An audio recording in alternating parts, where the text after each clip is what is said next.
Welcome back to the Campaign Builder. I'm Dan. And I'm Adam. And we're showing you how we build a campaign from level 1 to level 20. We know that your campaign will be different than ours, but listen to how we use the idea of dynamic encounters to add unique scenarios to each of our sessions. We're designing encounters for a generic party of the following 5 archetypes of a warrior, priest, mage, criminal, and outdoorsman, and they're all very low level. They've just explored the surrounding farmland, but they don't know that a group of strange dark elves is stalking them during their travels. This entire series, as well as other series on role-playing games, is available on the It's a Mimic feed on iTunes, Spotify, YouTube, and many other podcast apps. So don't forget to follow or subscribe on whatever your app you're listening to. Also, check out the entire library of episodes on www.itsamimic.com and feel free to support us by hitting that donate button.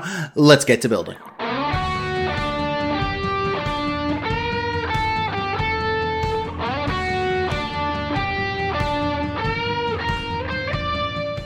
Hey Adam, so at the end of last session, we made sure we gave our party a chance to breathe, to tell some stories, to eat some good food, to get the giggles out and give this sense of catharsis to them because we knew coming up in this session, the other foot is dropping and things are about to get real. And in a way that is a bit dangerous for DMs to kind of engage in. Yes, we will be directly fist fighting the players around the table, yep. I've seen tables come to that when dealing with some of the stuff we're talking about because we know that at some point in time, the party is getting captured and will likely be stripped of their items. We are going to be interrupting, briefly, the idea of player agency in order to tell the narrative a little bit here.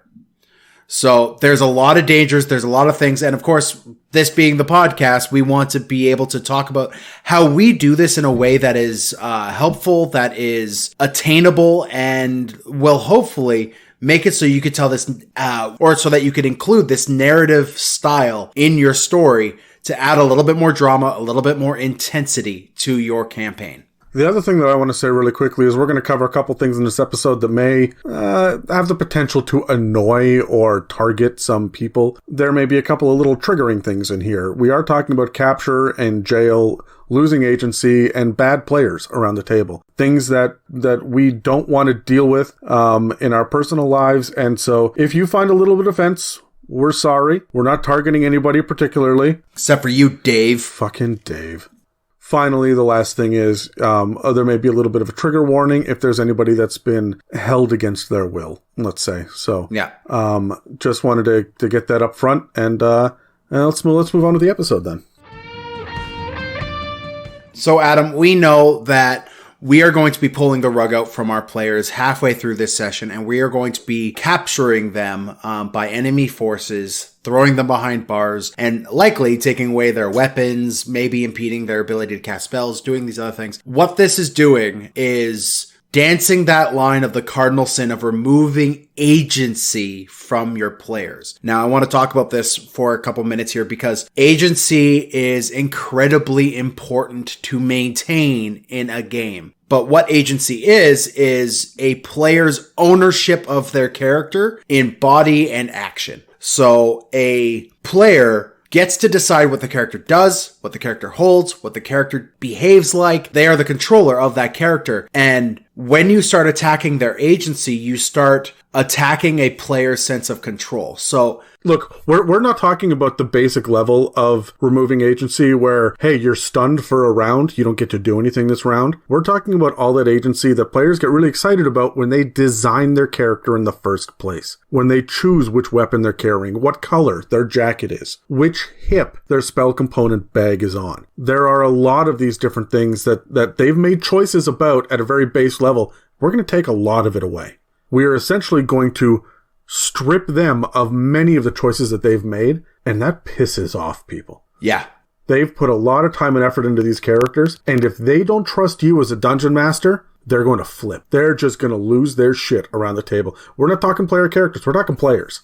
Your friends around the table, or in this day and age through Roll20, whatever it is, you're really facing... on the Zoom call. Yeah, you're really facing some rage quits.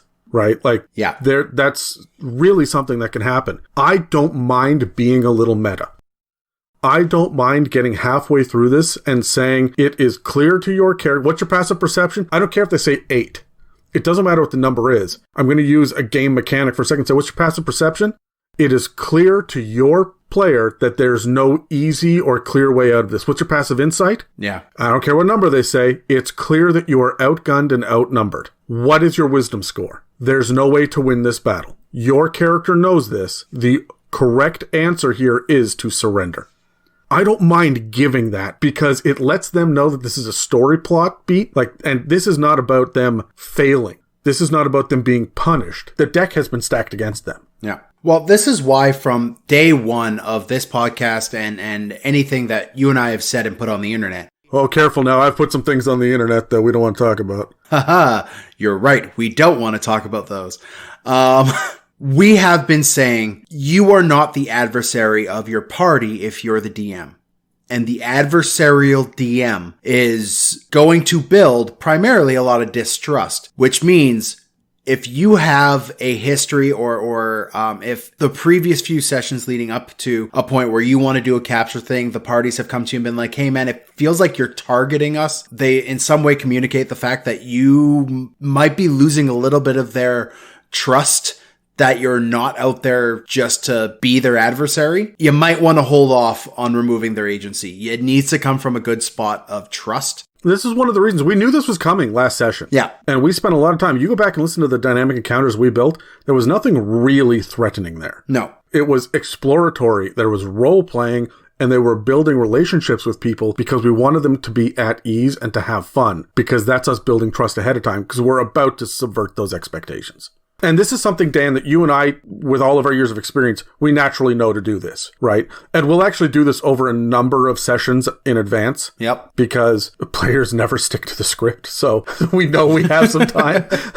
But it's really important to say yes and no but leading up to these, because you are going to start saying no, period.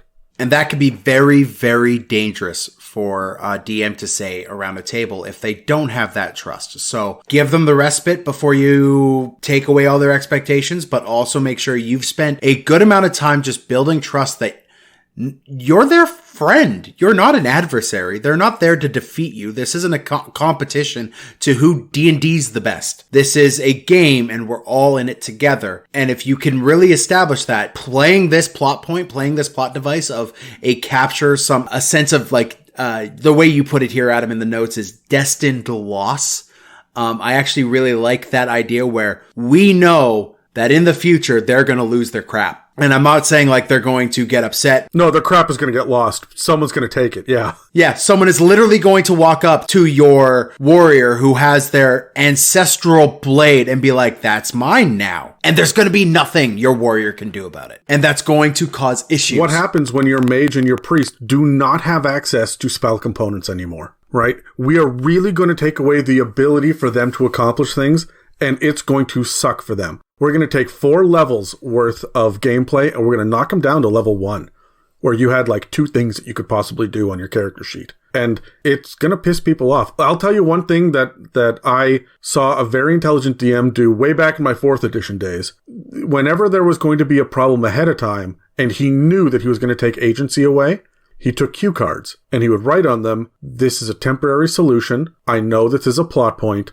Please be patient, bear with me, and please stay in character. And he wrote it on these cue cards and he folded them in half so nobody could read them. And he had 3 times the number of players around the table. So there were 5 players at the time. He had 15 of these cue cards. As players started to get upset, he would just hand one of these out to them and they would open it up and they would read it and they would calm down and say, right, okay, so this is not a personal attack. I'm fine, right? And it was something private between 2 people, but it was very meta. And this is one of those instances where it is okay to sit back and be meta so that the players can enjoy the ride instead of feeling targeted and picked on. You don't want to bully your players. And even if you don't mean to, they may feel like they're being bullied. So, Adam, real quick, being able to tell the signs of a party member who is realizing for the first time that they're in a no-win scenario, they're going to start kind of showing some signs, showing some cues that maybe they're about to lose their mind or they're coming to this realization. You've got some ways to kind of handle this. Do we want to, I've got a couple as well. Do we want to roll and talk about some ways to tell your party is probably about to head down this freak out because they've lost their agency? Yeah, absolutely. Let's grab dice. Let's roll it. I got a 4. I got a 2. Fuck. So the one thing I always look out for, mostly because my main group that I've been playing with for 20 plus years is a bunch of introverts whose entire social circle is that group of guys we've been playing with for the past 20 years. So I've come to know them well because I'm their friend, but a lot of their main tells that they're not happy about what's going on at the table is they'll lean back and be quiet and just get suddenly serious. The fart jokes have gone out the window. There's no more laughing and guffawing. There's not a lot of over talking as well. My Friday night group is bad for over talking each other, and that stops and everyone gets quiet. I know something's about to go wrong. So it's at that point that I start to maybe pull that player aside and be like, hey, trust me on this. Yeah, that's when I would hand out the cue cards, right? That's when you hand out the cue cards. Or if it's the entire table that's doing that, there's nothing stopping me from saying, hey, guys, trust me on this. This is planned. Yeah, and they may not like it, but again, if you say, hey, this is planned, and they say, well, it's bullshit, or be like, look, there are specific stories and beats that you guys can deal with. We're meant to be heroes, and that's overcoming crazy odds. I'm putting crazy odds in front of you. Please bear with me. Does everybody need a drink? Are we good? Or could bathroom break before we get back into this? And let them blow off steam, right? I think you're absolutely right. Watching their body language and the shift to suddenly they're not having fun. That's the thing. I used to have a player that did this all the time, pissed me right off every time I saw it, because he would do this almost every session. Anytime that he didn't win initiative, he would do this. He would push back from the table in his chair, he'd cross his arms, he'd lean back, and he would just watch until it was his turn. And then he would take a deep breath and he'd lean forward and say, well, I guess I do this. That level of passive-aggressive shit is exactly what you're talking about. Yeah. It drives me up the wall as a DM, but I understand it. Yeah, I mean, it's completely legitimate to have that interaction because you've put hours, you've put, like, what is this? This is episode 23. You've put weeks of effort into building this character, and now everything you've built up seems to be crashing down around you. It's okay to get upset. It is okay. It's just handling that as the player and handling that as the DM has to be, you have to have a good plan of action there. So I guess my first thing that I'm going to look out for is not necessarily what the players are doing, but what some of the characters' actions are. When you see the characters start to pull out their big guns, and you know that your mages and your priests and stuff, they've got that level 2 spell that they absolutely love, but they save it because they only have one spell slot. Or the warriors got their ability, whether it's a rage or a second wind or whatever it is, and they start to lean on their big guns. That means that they inherently know that they're in trouble. And when they inherently know that and they start leaning on those big guns, and you know that that loss is coming, and even their big powerhouse moves are not going to save them, you're going to start to see things go badly really quickly.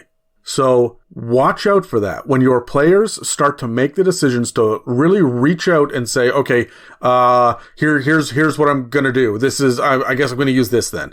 I'm going to use this power that I've only ever used once before. I'm going to reveal that secret. The ASMR in the party blows his wings out for the first time and everyone goes, what the fuck? You're not human? Right? Well, if he's doing that and he says, okay, I didn't want to do this yet, but stop him. Get in the way of that and say, look, this is an impossible scenario. You may want to hold off on this. Don't blow your big surprise right now. Just let it happen. Let the changeling continue to pretend to be an elf for a little while. Right? They don't need to give up their secrets right away. So keep your eyes out when they start to use those big powerhouse moves, when they start to lean on that stuff. That might be an indication for you as a DM to give them a little bit of warning and say, hey, it's okay that this is happening.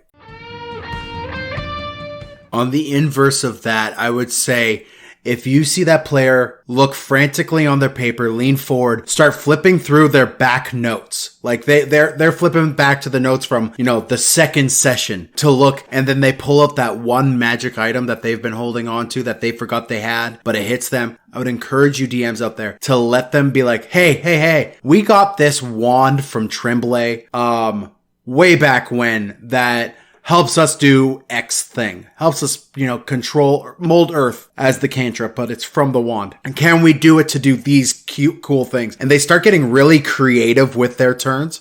Encourage that. But at the same time, this is a no-win scenario. So you gotta really walk that line of, encourage them to be creative, but don't punish them by making their creative actions do nothing, because you know it's going to be a no-win scenario. Yeah, if they want to just sit there and see what it's like to make a god bleed, then let them. Let them have that. They're not going to defeat this level 8 character that's facing them, that's taking them prisoner or whatever, right? So don't put it in their head that they can. If they think they can, be upfront. But if they say, yeah, no, I know, I just want to break his fucking nose, then say, all right, go nuts. How are you going to do that? And then when they start to get really creative about stuff, reward them. And there are lots of different ways to reward them. A minor victory will go miles in a field defeat. Right? So if they get snatched up, their stuff gets taken away, and they are, naked and scared in a cage somewhere, they will know, hey, at least we hit it. At least we broke his nose. Or, hey, we took a couple of them down with us, right? They will have something that could give them that shred of hope. And often it's the players who are flipping through their back notes or trying to dig through the contents of that bag of holding to see maybe there's like a net gun somewhere down here that we've been storing. This is a real life story. A net gun somewhere down here that I could use in this final encounter that'll make my DM Adam go, what the hell? You still had that? Yeah. I guess my last thing is when it's time for the players to lose and it's time for you to take away the agency of what they can do with their attack actions and their spell casting, that doesn't mean that they're completely helpless or that they're completely useless. Remember, there are a number of different things that you can do in Dungeons & Dragons and in all role-playing games that don't include you attacking someone. So, what I would like to do, and what I tend to do, is say when people are captured, there will be interactions between NPCs, and there will be clues. There will be interesting role-play opportunities. There will be things to keep the party engaged even though they have lost, because it is implied that this is a puzzle for them to get out of. We're just setting up a new set of circumstances. So when you see them push back, when it's like, okay, it's your turn, what do you want to do? And they say, why would I bother to do anything? I can't fucking win. And when they say that, you say, okay, because if you listen closely, you may find a way to turn the tables. Patience and understanding is key. And just because you have an intelligence of 8, or you are prone to raging out, or this reminds me of a childhood trauma I went through, doesn't mean your character's dumb or reckless. I would say that to the players and say, look, there are going to be clues and opportunities, and I will let you know when this no-win scenario goes back to you guys having full agency again. For now, listen, ask questions, role-play, interact. Consider this maybe to be downtime. Maybe I'll even throw in a skill challenge for talking to other people that are captured or trying to pump the guard for information or whatever it is. Give them other things to do. It is the helplessness that really drags people down, so don't make them helpless. Give them other things. All right, Adam, we've talked a lot about the meta side of what to do to kind of encourage the players, but let's be completely honest. The player characters themselves can have a mind of their own in some ways. And when people get desperate and they know they're captured, they start getting a little bit more creative, a little bit more weird. I want to talk about after that no-win scenario is done, the party is captured. What are some things that you as a DM should watch out for that party members tend to do when they're captured? Can we roll dice? Yeah, absolutely. I got 5. 14. Okay, yeah, I'm going first this time. Okay, so the one that really stands out to me right off the bat is usually they get captured and they get their stuff taken away and then they get thrown into some sort of pen or jail or they get tied to a tree or whatever it is. Yeah. And there's a moment to breathe and they immediately start to strategize. What can we do? They all lean in together and they start to talk. If you make the mistake of giving them a short rest or a long rest for them to recharge abilities or even pick new spells, be prepared. Shit is gonna get weird. Mm-hmm. And they're going to come up with plans and they're going to come up with tactics and things that even though there's no way for them to get out, they're going to get hope again. And while I always say that hope is a good thing, in this scenario, hope is just going to antagonize them and really knock them down another peg when they try 4 or 5 different things that just don't work. Yeah. So one of the things that I do as a dungeon master is as I look at the spellcasters, my antagonists are smart enough. They know what a spellcaster looks like. They're going to gag you and tie your hands behind your back. They know what the crafty thief looks like. They're going to put your hands in manacles and they're going to hog tie you. They're going to frog tie you. They're going to tie your ankles and wrists together. You're not pickpocketing any guard. Yep. They're going to be smart enough to know that what the warrior looks like, and anytime the warrior opens his mouth, that magical metal collar around his neck is going to shock him, doing 2 points of damage. I love it. Yeah. Now, this is going to discourage them from really thinking that we've got a better way of going about this. We have a newer, smarter way of attacking this. Just because we're captured now doesn't mean that we can't. And so I'm going to do all this. I'm going to lay this out so that it is hopeless. So that when it's time for them to have a strategy again, you wake up and you realize that the collar isn't working anymore. It's used up all of its charges. You can speak. The ropes binding your hands behind your back have frayed a little bit. There are going to be things that I will allow them to notice with their passive perception to be able to put them back in the game eventually. But if I'm going to take away a little bit of their agency and I don't want them to win, then I'm going to take away all of their agency because they want that long rest. They want to get those new spells. They want to get creative. They want to find a way to win. And if that's going to happen, if they want to do that, they need to wait until it's time to do it. If they start doing it when you're still in the middle of story mode and narration and exposition, then they're going to interrupt you and you're going to have to say no as you lay out the next plot points, as you build the next scenario, and they're just going to be frustrated and stop listening. Agency should be all or nothing. A little bit of agency doesn't do you any good. So that agency needs to be the ability to listen or perceive or communicate with each other with head nods. Maybe little thieves can't, right? Like whatever it is. The outdoorsman is leaving little notes for the next outdoorsman who comes by using druidcraft or whatever. These are little things that they can do, but they're not going to be able to, charge up a fireball. Or blink or not. Yeah, I'm just going to put them in an anti-magic field. Like remove the temptation because they are going to get real creative. So for me, one of the things I like to look out for is this is when your rules lawyers come out to play, my friends. People get really finicky with the smaller minutia of rules when their hands are literally tied behind their back. So they're going to start going, well, the DMG says that the standard DC for something that's hard is this, and I could clearly hit that. Like, this is when you're throwing around that good old-fashioned advantage-disadvantage GM trick, as well as if you need to change the DCs, make things more difficult for them. This is one of those times where, like, listen, guys, as we mentioned earlier, you could talk to them like, this is a plot point. We're doing this because of plot reasons. You will get out, but having a good system of how to deal with the rules lawyery questions when they come up. The second you start removing a lot of this agency, then they're like, well, you technically you can't just do that because of this obscure rule in this notebook. Like this is a time for you as a DM to have a bit of a backbone, a bit of an ability to tell your guys, listen, I understand what that said, but I mean, the rules are more guidelines. You as a DM have the ability to use your DM fiat and say, this is how it is. Do not wield that club willy-nilly. Don't be over the top with your rulings. Use it sparingly and they will trust you. One of the solutions I've always had is acknowledge the fact that they're trying to do that. Say, here's how it's going to play right now because of this actual logical reasoning. Don't just pull it out of your ass. And reinforce to your players that we shouldn't be at my tables. We don't do any rules related questioning. Once the DM's made their call, it's done at the table. You don't talk about it anymore. If we got to talk about it, we'll talk about it at the end of the session. Like this is that time for you.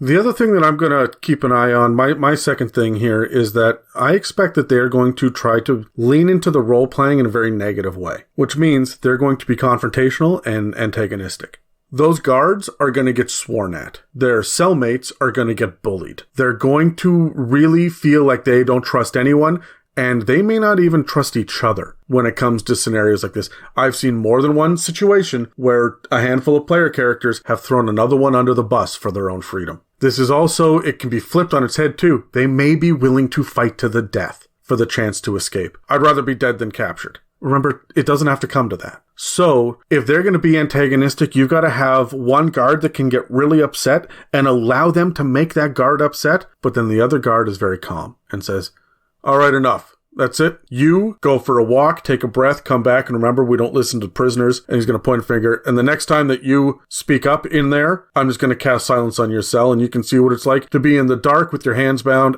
and being quiet. And just have that higher ranking official, whatever it is, have that extra level of threat, get in the way of that. When they start to throw one person under the bus, have them say, oh, okay, well, I mean, if we can kill one of you, we can kill all of you. In for a penny, in for a pound.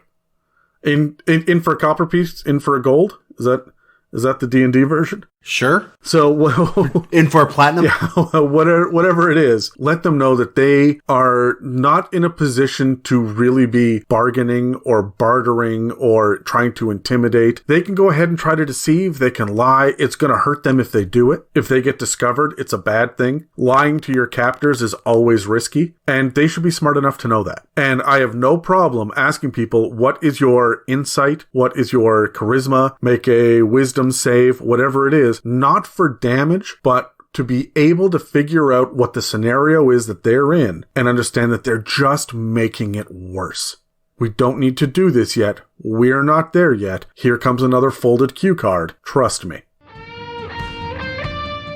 The last thing I would look out for is a removal of engagement as a whole with the party members. It's the hyper-talkative bard that suddenly is just withdrawn and depressed. You as a DM really have to look at your timing and keeping engagement still up while the encounter is going on. Your party might be bound and might be gagged, but there's still stuff going on and they can still see other things going on. They can still observe some things. So try to point out to the players who are maybe they're beaten down by the fact that they're captured, right? Like they've gone quiet. They've sit back and they don't look mad. They just look depressed. Like try to engage them. Try to give them some sort of hint of what's going on. Maybe they talk to one of the other cellmates that's there, or they see a clue of something that they could use in the future for something else that we know is going on with like the drow rising up and slaving a whole bunch of people. You can start laying down clues that your party then observes, and thus now they're paying more attention to these little conversations that these people are having. And they're taking little notes because you have targeted them with a little bit of engagement, drawing, plot device, or narrative, or whatever it is. So keeping your players engaged when they're captive is just as important as making sure they don't flip the table and run. Now, I actually have a couple of tactics for this, and the first one is to keep them engaged in a role-playing scenario. There's no combat to be had here. No. Okay, so I looked at the other two main pillars. One of them is role-playing, and what I will do is I will give them an NPC that they know from before they were captured. Not a cellmate that they just happen to be in there. I want someone they're already sympathetic towards, be hurt, or be frightened. Now they have to take care of someone. Yep. They still get to feel like heroes. Or, if you're dealing with an evil party or the criminal in your group, the warrior who's asympathetic, give them the knowledge that, hey, that screw that's holding the bed frame together feels a little loose, but the guard is standing right outside your cell and it's dangerous to deal with that right now. Give them exploration as well. Let them start taking notes and figuring things out. As you sit there, you realize that there's a foul smell coming from this corner where there's just a pile of hay. And you've put something in there, and it may not be something game-changing, but it could be a tool that they're going to want to use in the future. So give them, you know they're going to escape. Yeah. Start to drop a couple of those hits. Well, that's the point. That's why you capture them, so the party can't escape. That's why you do it. Exactly. We don't want them to escape yet, but let them start to put the pieces together in little ways. And you can do that right from the beginning. All right, Adam, our guys have just spent, a day or two gallivanting through the rural aspect of this desert area that we call home. And they spent the night at a friendly farmstead, exchanging tales and eating good food, telling good stories, drinking good ale. Making new friends. They've had a great day. We know as the DM halfway through this session, we're going to capture them and we're going to imprison them. We're going to put them in this kind of no-win scenario halfway through. And as with a typical episode, we've got 3 dynamic encounters each prepared that we're about to lay out. But just so everyone is aware, halfway through, we're capturing the party. Okay, so we'll roll initiative, and then the first 3 are foreshadowing and build, and then the last 3 are, hey, fuckers, you've been captured. Yeah, pretty much. Adam, let's go ahead. Let's grab our dice. Let's roll initiative on these dynamic encounters. Okay. Oh, good. Joy. 2. Well, I got a 3, so I guess I'm going first. We went to bed happy. I'm going to start off this session without giving them a long rest. No matter what happened during the day before, I don't want them to recharge because this is going to be relatively easy. The party is going to get awoken in the middle of the night by the farmer or someone, one of their allies who they really trust. They're not going to have time to put on armor. They haven't recharged their spells yet. So here it is. We need your help. Someone is in the barn. I saw a shadow, a 3D shadow, someone moving through. And while it is the middle of the night and the idea of there being shadows are scary, they're going to go in thinking it's some sort of crazy monster. This is the first time we're going to see a drow. This is going to be a dark elf. And I'm not going to call it a drow. I'm going to just talk about, you see a short man with pointy ears and obsidian skin running through shock white hair. And we will see who around the table puts it together. But because I'm not saying the word drow, it's going to add that extra little bit of mystery to it. Honestly, that should go, that should just be like a little footnote for all DMs ever. Never say the name of the monster, describe it. Exactly. Until they've become really familiar with it, right? Or they just know that that's a red dragon. Exactly, yeah. But no, they're gonna come across this crazy new scout. It's obviously equipped for scouting. There's no backpack or anything on it. It doesn't speak common, and it's going to get cornered and get desperate, and they can choose whether or not to take it hostage or whether or not they're going to kill it outright. And whatever they choose to do, run with it. Like, let them do this. Are they going to get a captive? Is this someone to take back to the Jingling City? We don't know what they're going to do with it. So this is going to be an exploration to roleplay. They've got to go out there. They've got to sneak up on this thing, and it is going to try to talk and babble at them first. If that doesn't work, then it may break out into a combat. But I think that maybe it gets a jump on them. Maybe the priest ends up at the pointy end of a blade. Ooh. Right? But really turn this into a proper role-play encounter with someone who doesn't speak a language and is obviously hostile. There is another tertiary reason to do an encounter like this before you're about to drop the hammer and pull in a bunch of agency away from your players. And that is, 1, you're denying them the long rest, so they're already going to be a little short on abilities. 2, if you have that social character that, I don't know if he's going to be a thief or a warrior or a priest who has those special magical abilities for social situations, this is a way for you as the DM to kind of drain their resources a little bit, because the more resources you drain building up to this removal of agency, the less your players are going to have to stand up against it. Yes, I agree completely. The other thing that I want to point out is that we said that we haven't dropped the hammer yet, and you're right, we haven't yet. However, all of the surroundings right now, from a plot perspective, the drow are active at night. This is the night that they're moving. Yep. So all of the neighbors are in dire straits. I'm going to have some neighbors escaping, trying to run down the road. You'll see lanterns on the road, which is unusual. You'll have people coming in the middle of the night saying, I need help. There's something crazy going on, right? Or have you seen my husband, right? Like it's going to be chaos hits this area. And now our farmland is out in the desert, so it's around an oasis. So maybe this is the night that the drow make their move to take everything in the oasis all at once. Love it.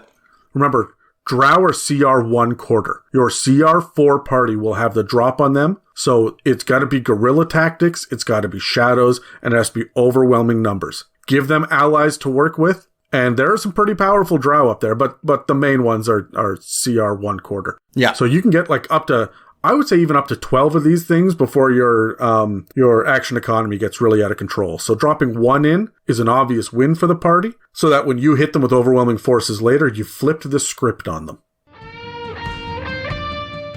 So for me, we're still in the middle of the night. I like the idea of the night where the drow are active, but the allies of the drow are also active. And I want to start bleeding a little bit more of these resources out of the combat side of my party. So I have a combat to combat encounter here where some farmers come over and say, hey, you guys need to come to the barn. Kind of the same thing. This is something bigger, far more sinister. And it's been a couple days since we were able to get into the barn. And now it's starting to move around.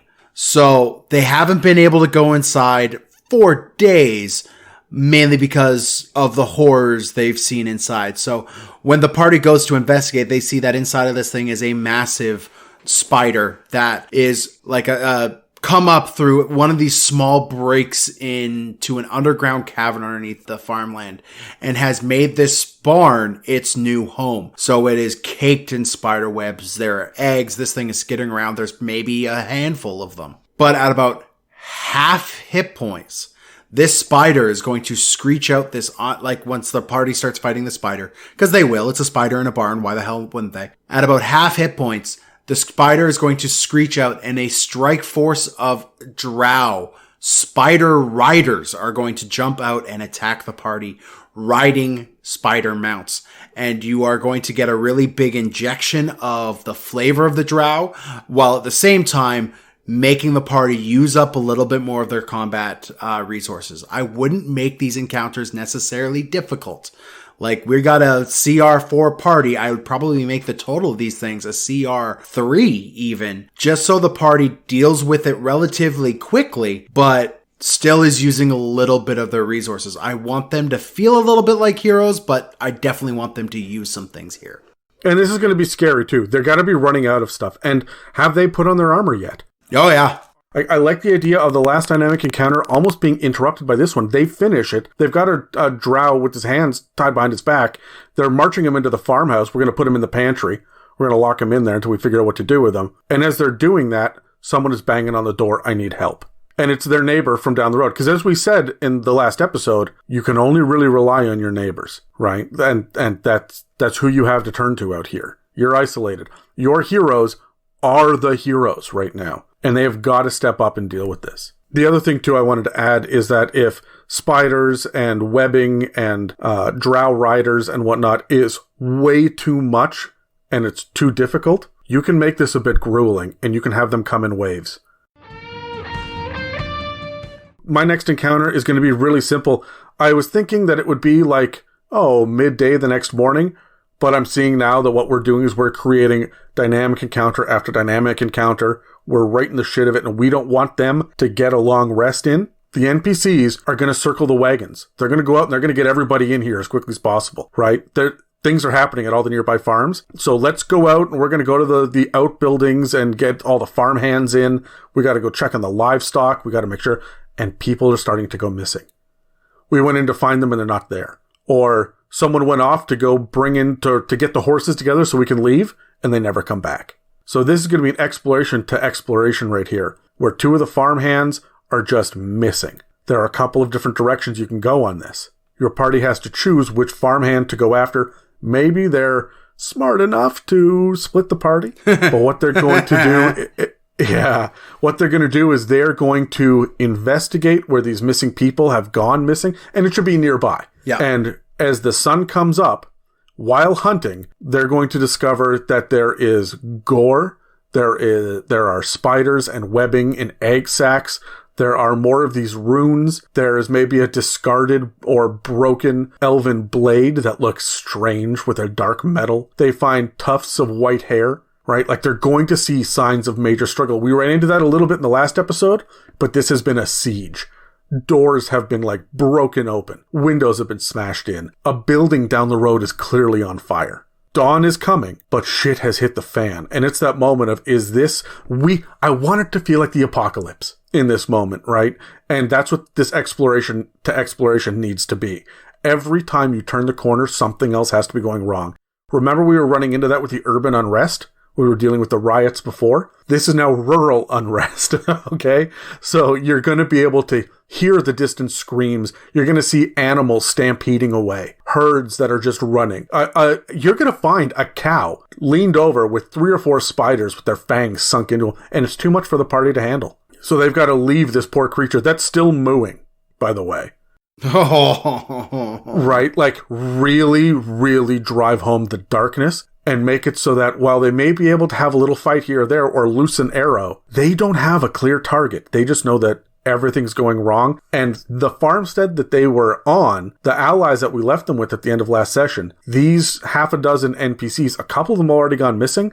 How many of them do we have to save now? Have maybe a few more. Maybe there's 20 NPCs from the surrounding oasis. And everybody is freaking out, right? The farmers have picked up their pitchforks and gone and gotten the bastard sword out of the attic, right? Like, whatever it is, they've pulled the crossbow from over the fireplace. Then they're ready to go. And we've got a Night of the Living Dead scenario, but there's no creatures that you can see out there. The thing I love about this is you could also very easily jump into a siege-like, but being under siege-like encounter where you have your party stuck in a farmhouse with a bunch of, hell, some of them might be injured NPCs, and you have to prevent the waves from getting in. Like, there's so many really cool things that you could do with this atmosphere that we're now starting to build, where shit has definitely gone off, and the party is probably at this point starting to feel like they might be in over their heads. Well, that's the idea, is we want to really build the suspense here ahead of time because they're going to lose. That's coming. Yeah. And they need to think that, wait a minute, we could lose. The last thing I want to do is pull the rug out from under them when they least expect it, right? So we're subverting their expectations by having them lose. They're expecting to win. And we're going to subvert that in a minute, so we're going to foreshadow it a bit by showing how bad things are. And remember, they are going to be desperate for a long rest. All of this stuff has been going on. In the midst of chaos, one of the things I love to throw at my party is that eye in the storm situation where things get calm for a moment. And the way we'll do it with our campaign, with this encounter that I want to have here, which is going to be a roleplay to combat encounter. So no stuff's about to hit the fan. But I want the party to be invited in to a farmer's land to like, hey, come in here. This place is safe. The barn is safe. We're well protected here, and have some evidence of that. Have like all of his sons have lined the roof with their crossbows. And there's already some dead drow on the outside or something along those lines, right? Like have some sort of signs that this is a safe place for your party to go to. And then pull a Lando Calrissian on them. And as they go inside and sit down to have this, meal with this incredibly grateful farmer and maybe some other NPCs are there, a group of drow walk into the room and the farmer goes, "It was the only way I could save my family. They wanted you guys. And now this guy has set your party up in a trap with a bunch of drow who are going to capture your party. This is when this capture is going to happen. Have the boys up top who were manning the crossbows fall off the building and die, or unveil that they were drow all along." There's so many things you could do. And again, you're subverting that expectation where you've set the party up where maybe this is when they're going to get their rest. This is when they're going to get their break. Nope. This is when shit's going to hit the fan. And at the end of this encounter, the party is chained up and they have lost. I think that there are 20 drow. There are some real powerhouses in there with a lot of magic and a lot of things they can do. Having simply 3 or 4 driders involved in this, right, can be great, because when one drow captain walks out with a couple of just regular drow with them, the party's going to size up and say, okay, there are 3 of them. That guy's heavily armored. I think we can take them.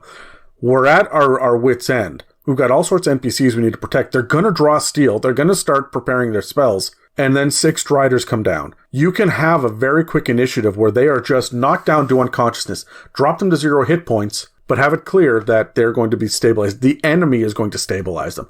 Drow are here to enslave, not kill.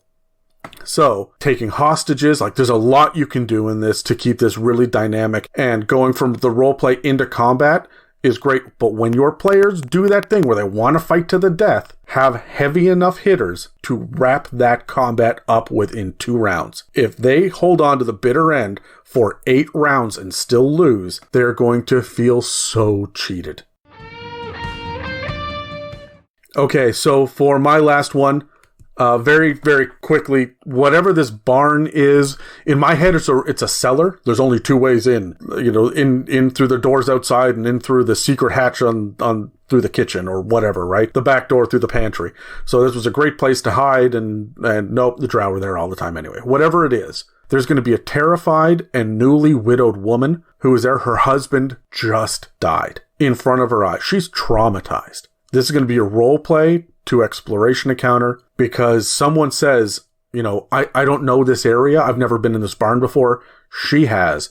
She may know a way out, but she is so scared of the drow that she does not want to deal with it. She is so shell-shocked that she does not want to talk to the party or work with them. So she needs to be persuaded to help, and she may give little clues about, well, yeah, all of the tools are around the corner there. Or there's a trap door underneath that bale of hay, if only we could get to it, right? And so this is going to be your party captured, and now, remember I said they're going to try to look for new strategies and try to figure stuff out, and how do you engage them? Give them this woman to work with, to give them the idea that they can escape, but they can't get there yet. They need to get the information, they need to put their eyes on the method of escape, but they can't do it. There's too much going on. They have to wait for their moment. I honestly trying to figure out the last encounter to have for the session, trying to think of that, and I can't think of another way to do it than to have the balance to that cathartic, wholesome ending we had to last session, to have another piece, another break in the action, but this time it's not cathartic. It's not wholesome. Your party is stripped of their items. They are chained and locked in a cage. Their magics have been muted because, hey, it's drow and they know how to do that. And every single spell has a chance to fail. They gotta work together to get out of this. And this is when I would be like, okay, the guards are leaving you guys alone for a minute. You've seen them do a rotation. You know they're not going to be gone long. Have some time to talk about a plan. This is going to be some party politics going on, as the party is now sitting there going, well, the warrior can't swing his axe around anymore, and the mage can't fling any spells. How do we get out of this, guys? And give the party the space to start theorizing. And that is where I would end the session, with them theorizing. Let them get some ideas. Don't give them any answers, but occasionally bring back the guard to stand there. And then give them the challenge of trying to have this discussion while they are being actively observed. I like the idea of seeing how bold and brazen they are with it as well. Like, let's say the drow don't speak Dragonborn, or hell, they probably don't speak Common. But the idea that whoever speaks gets slapped for 1 hit point over and over and over again, we'll see how bold these guys get with their talking before the drow pulls out a dagger and does 1d4 damage, right? And then goes for their rapier. Right. And so we can really start to see how far these players are going to push it. And when they get to the point where they think that maybe they have something they can work with, they have a strategy, say, okay, that's great. I want you guys to mull it over and come back next week with what you think you can do. You can message me all week about, did I notice this? What did you mean when you said there was a crack in the wall? That kind of stuff, right? Let them spend a week mulling it over. Remember last time we said it's good to not end on a cliffhanger every week. This is very much a cliffhanger, right? So I really like ending on this note of them having these party politics, and you as a DM gets to sit there and listen to where they're coming from, but be aware that when you show up next week, Dan, you goddamn do this to me every fucking week. Within 7 days, the plan has changed. And so you as a DM have to realize that whatever your plan was, you just stick to it. Because they're going to come to the table. Don't sit there and listen to them theorizing about what they're going to do this, and then you start planning on how you're going to counter that or look into this. Doesn't matter. Have your rotation set up, have the passive perception of your drow already set, and stick with it. We want your guys to escape. Next week is going to be an escape and a manhunt. Yeah. Because of course it is. That's the next story beat, right? So, I'm not surprising anybody with this. You've been captured. The next thing is you get away from capture, right? That's where we are. Yeah. So So sit there and listen to them until they start to feel good about themselves and then end the session. You don't want them to pout and stomp their feet away, because if they're feeling... I would disagree in some sense. I would say let them feel a little better, but don't them come to terms with where they're at. Give them an opportunity, but you definitely want to keep them on their back foot so that when they come to the session next week, they're like, all right, we've spent the entire week in our private Facebook chat talking about how we're going to get out of this, so let's do it. And then, of course, after the first sentence that you give them, that plan's going to change and everything's going to be different. Right, but look, my party that I play with, Adam, me personally, I can let them walk away feeling a little dejected and they trust me. I've spent years building this trust. Yeah. Not everyone is going to have that right away. So let them feel like they've got a chance and they have agency again. While you have taken that agency away, it has to be clear what agency they still have while they take a week off and think about it. Otherwise, they're not going to want to show up next week. I've seen more than one campaign end because everyone's a prisoner and they just feel dejected and they feel down about themselves. I had a 4-month campaign and pretty much in this exact same scenario. They were captured by pirates. They were put in the hold of a ship and they were held, and we were told, I was one of the players, we were told, you're going to stay down here for 2 months. I'll see you next week. And we never came back to that campaign. Oh, geez. Well, nobody wanted to. No, that makes complete sense. So give them the feeling of some sort of return to normalcy. Maybe let them get a long rest. Yeah, you don't have your axe back, but you've got all your rages again, right? Let them have whatever it is they need. If they say, hey, we want a long rest, give them a long rest. Now let them end on a little bit of a high note because they're going to need that hope to get out next week. And they're only going to start strategizing. You want them to strategize for a week, right? That's what you're looking for. Yeah. Right? They're not going to do that if you leave them on a down note. They're just going to pout. So now that we've met the enemy forces and have been captured, we're going to take a moment and sit and wait and plan. This will give us the chance to work on our alibis and defense strategies for next week when we deal in the inevitable and heroic plan to escape. Thanks for listening to this episode of the It's a Mimic Campaign Builder. Check us out on Instagram, Facebook, and r/itsAmimic on Reddit. Contact us at info@itsamimic.com because we would love to hear your thoughts on how you would use this episode in your own homebrew campaigns. I'm Adam. And I'm Dan. And we'll be back with more prep work next week.